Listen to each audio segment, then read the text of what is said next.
आप सभी को मेरा नमस्कार। आप देख रहे हैं वॉइस ऑफ यूके 24। मैं नितिन जमलोकी आपके साथ। आज हम मौजूद हैं केदारनाथ धाम यात्रा के सड़क मार्ग का अंतिम पड़ाव सोनप्रयाग। सोनप्रयाग वह पड़ाव है जहां तक सभी तीर्थयात्रियों के वाहन पहुंचते हैं, लेकिन यहीं से ही यात्री अपने वाहनों को इन पार्किंगों में खड़ी करते हैं। ये कि बहुमंजिला इमारत आप देख रहे हैं, यह पार्किंग है। ये 2 मंजिला इमारत है। यहाँ पर आपको सिर्फ कार और आपके जो छोटे वाहन हैं, आपके बाइक, कार, टेम्पो वगैरह सोनप्रयाग की पार्किंग में पार्क होते हैं, और बसेस जो भी आपकी हैं वो बसेस आपकी सीतापुर पार्किंग में पार्क होती हैं।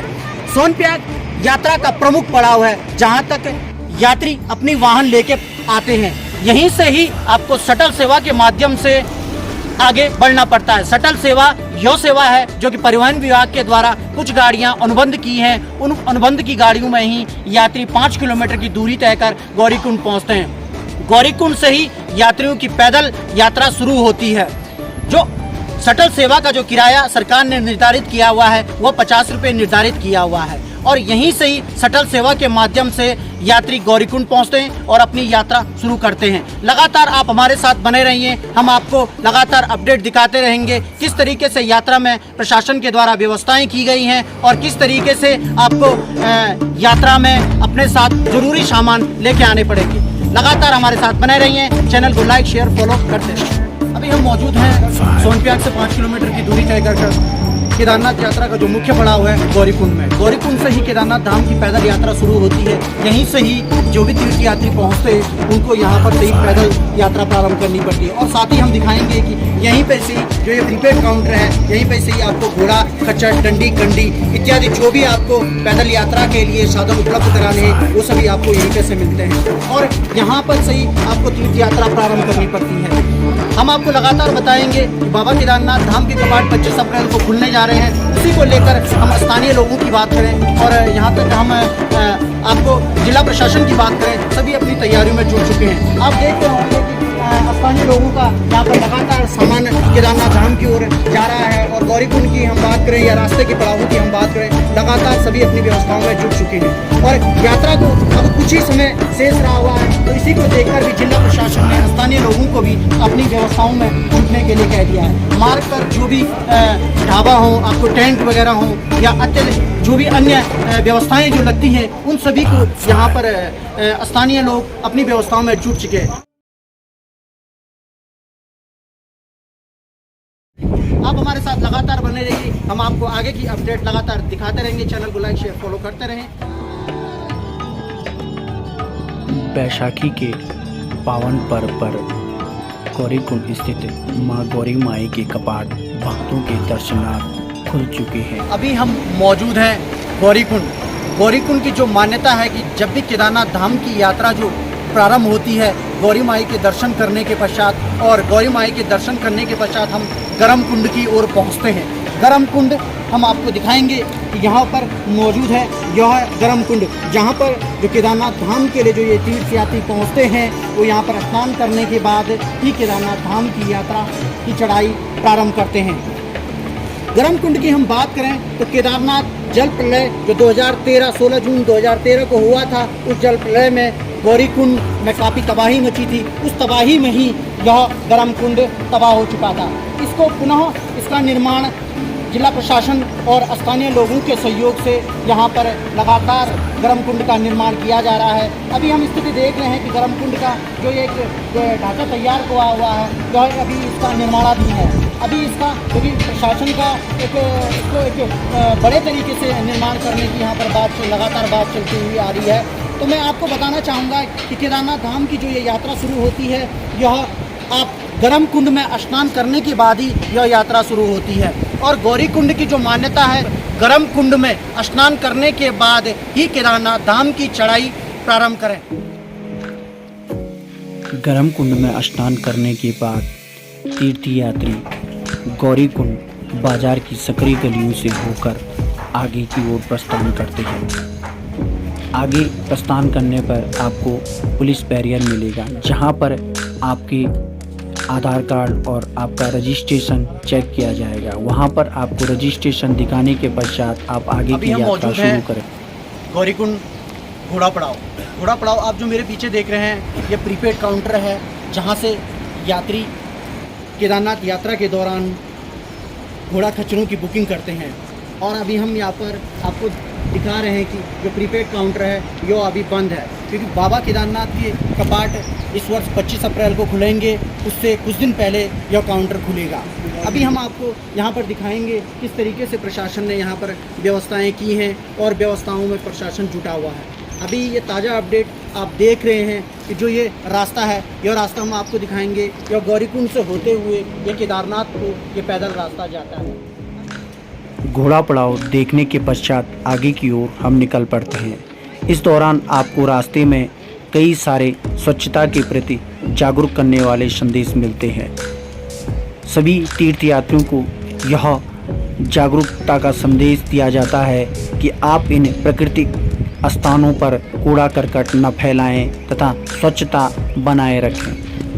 अभी हम मौजूद हैं केदारनाथ धाम यात्रा के पैदल मार्ग पर, और अभी जो कि प्रशासन के द्वारा बताया गया था कि घोड़े खच्चरों के लिए जो पानी की यहाँ पर सबसे ज़्यादा दिक्कतें होती थी, जो कि विगत वर्ष हमें देखने को भी मिली हैं, इस वर्ष जिला प्रशासन के द्वारा एक अनूठी पहल चलाई गई है। ये आप हमारे पीछे देख रहे हैं कि ये घोड़ा खच्चरों के लिए चरियाँ बनाई गई हैं, जिन चरियों के द्वारा घोड़ा खच्चर जितने भी केदारनाथ यात्रा पैदल मार्ग पर चलेंगे उनके लिए ये पानी की व्यवस्था है। और पानी की व्यवस्था होने के साथ ही इस बार जिला प्रशासन के द्वारा एक और अच्छी पहल की गई है कि जो पानी की व्यवस्था की गई है वो गर्म पानी की है। घोड़ा खच्चरों का इसमें ध्यान रखा हुआ है, क्योंकि ठंडे पानी के कारण घोड़े खच्चरों का स्वास्थ्य खराब हो जाता था। तो इसे देखकर यहाँ पर गीज़र है, ये गीज़रों पर आप देख रहे हैं कि 2-2 गीज़र यहाँ पर लगे हुए हैं और साथ में टंकी जुड़ी हुई है, और इस गीज़रों से होते हुए यह पानी इन चरियों में पहुँच रहा है। ये चरियों में जो आप देख रहे हैं इस समय ये पानी मौजूद है, और मैं आपको बताना चाहूँगा कि ये पानी अभी भी गर्म है, और गर्म होने के साथ साथ ये इस तरीके से हल्का गर्म है जिससे कि घोड़ा खच्चरों को कोई दिक्कत ना हो। और ये देख रहे हैं आपकी यहाँ पर 3 चरियाँ यहाँ पर बनाई हुई हैं। उसी तरीके से जो पैदल मार्ग का रास्ता है वहाँ पर कम से कम 2-2 किलोमीटर ऊपर ये चरियाँ बनाई गई हैं। गर्म पानी की चरियाँ देखने के बाद हम आगे निकल पड़ते हैं। हमें रास्ते में कई सारे स्थानीय लोग केदारनाथ धाम की ओर जाते दिखाई देते हैं। गौरीकुंड से 2.5 किलोमीटर ऊपर आप मेरे पीछे देख रहे हैं कि केदारनाथ यात्रा का जो ये मार्ग है, इसके दोनों ओर प्रकृति ने एक सुंदर छटा बिखेरी हुई है। आप देख सकते हैं कि यहाँ पर साथ ही प्रकृति की जो ये खूबसूरत है, उत्तराखंड जो देवभूमि है इसकी खूबसूरती इसे कहते हैं। यहाँ पर आप अनेक तरह के ये पेड़ देख रहे हैं। इसके साथ ही आपको हम दिखाएंगे राज्य पुष्प, जो बुरांश का राज्य पुष्प है, इसे आप देख सकते हैं। जब आप केदारनाथ धाम की पैदल यात्रा पर आएंगे तो आप केदारनाथ यात्रा के पैदल मार्ग पर ये इस तरीके के ढेर सारे पुष्प देखेंगे, जो कि पैदल मार्ग की सुंदरता को और अधिक बढ़ाते हैं। और साथ ही आप हमारे साथ पीछे देख रहे हैं कि अभी जो जिला प्रशासन के द्वारा कार्य किया जा रहा है, यह कार्य लगातार जारी है। अभी ये जो रास्ते में जो आप मेरे पीछे अधूरा कार्य ये सेट का देख रहे हैं, इसका कार्य अभी लगातार चल रहा है। यहाँ पर केदारनाथ पैदल मार्ग पर हम आगे बढ़ते जाते हैं तो हमें रास्ते में घोड़े खच्चर दिखाई देते हैं। आजकल यह सभी घोड़े खच्चर केदारनाथ पुनर्निर्माण का सामान ले जाते हुए एवं स्थानीय लोगों द्वारा जो केदारनाथ धाम में व्यवस्था की जाती है उस सामान को ले जाते हुए दिखाई देंगे, क्योंकि जिला प्रशासन ने व्यवस्थाओं के तब स्थानीयों को भी जाने की परमिशन दे दी है। हम मौजूद हैं गौरीकुंड से करीब 3 किलोमीटर ऊपर। आप मेरे पीछे देख रहे हैं, यहाँ पर आपको ये दुकान दिखाई दे रही है, ये जिला प्रशासन के द्वारा निर्मित की गई है। ये यात्रा के समय आपको यहाँ पर खाने पीने की जो आवश्यक चीज़ें हैं वो आपको सारी मिल जाती हैं, क्योंकि जो यात्री केदारनाथ धाम पैदल यात्रा पर आते हैं तो उनके मन में ये संशय होता है कि पैदल मार्ग जो इतना लंबा है वहाँ पर खाने पीने की व्यवस्था होगी या रुकने की व्यवस्था होगी जो बैठने के लिए होती है, या बारिश आ जाए तो शेड की व्यवस्था होगी। तो लगातार हम आपको दिखा रहे हैं कि यहाँ पर बैठने के लिए भी प्रशासन के द्वारा व्यवस्था की गई है, और अगर बारिश आती है तो बारिश के लिए भी यहाँ पर शेड का निर्माण किया जा रहा है कि रास्ते में अगर बारिश आती है तो उन शेडों में तीर्थयात्री रुक सकते हैं। और जो यहाँ पर आप पीछे देख रहे हैं, ये दुकान भी इसीलिए यहाँ पर बनाई गई हुई है क्योंकि इसमें आपको ज़रूरत की जो चीज़ें होती हैं, खाने की जो पानी की चीज़ें होती है, आपको जो नीड होती है जो ज़रूरत का, वो सारे सामान यहाँ पर उपलब्ध होती है। इसके साथ ही मैं आपको बताना चाहूँगा कि केदारनाथ का जो मौसम है जो पल में बदल जाता है। कभी यहाँ पर बारिश होती है, कभी यहाँ पर आपको धूप खिलती है, तो इसीलिए आप अपने साथ गर्म कपड़े लेके आएँ, साथ में आप अपने साथ रेनकोट और छाते लेके आएँ। और अगर आपके साथ छोटे बच्चे आते हैं तो उनके लिए आप गर्म कपड़े और वो पहना के आएँ। साथ ही बुजुर्ग जो आपके साथ आते हैं तो सबसे सर्वप्रथम हम आपको हिदायत देंगे कि आप उनका सोनप्रयाग में मेडिकल चेकअप जरूर कराएं, क्योंकि यहाँ पर जो मौसम है ये एकदम से मौसम बदल जाता है। तो आप स्वास्थ्य परीक्षण जो कि अवश्य करा के आएँ जो बुजुर्ग लोग हैं। साथ ही आप मेरे पीछे देख रहे हैं कि यह जो केदारनाथ की जो ये पहाड़ी दिखाई दे रही है, इसके ऊपर आप देख रहे हैं कि आसमान में बादल भी नज़र आ रहे हैं, क्योंकि हम अभी यहाँ तक पहुँचे हैं तो क्या पता शाम को एकदम से मौसम बदल भी सकता है। तो मैं आपको लगातार बता रहा हूँ कि केदारनाथ यात्रा पर आप अधिक से अधिक संख्या में पहुँचें और आपको यहाँ पर सारी व्यवस्थाएं आपको यहाँ पर प्रशासन के द्वारा और स्थानीय लोगों के द्वारा लगातार उपलब्ध की जा रही है। पैदल मार्ग पर आगे की ओर निकल पड़ते हैं। पैदल मार्ग पर हमें इस वर्ष ट्रैक्टर सामान ले जाते हुए दिखाई दिया, जो कि हम देखते ही हैरान रह गए किस तरीके से इन पथरीले मार्ग पर ट्रैक्टर चल पड़ता है।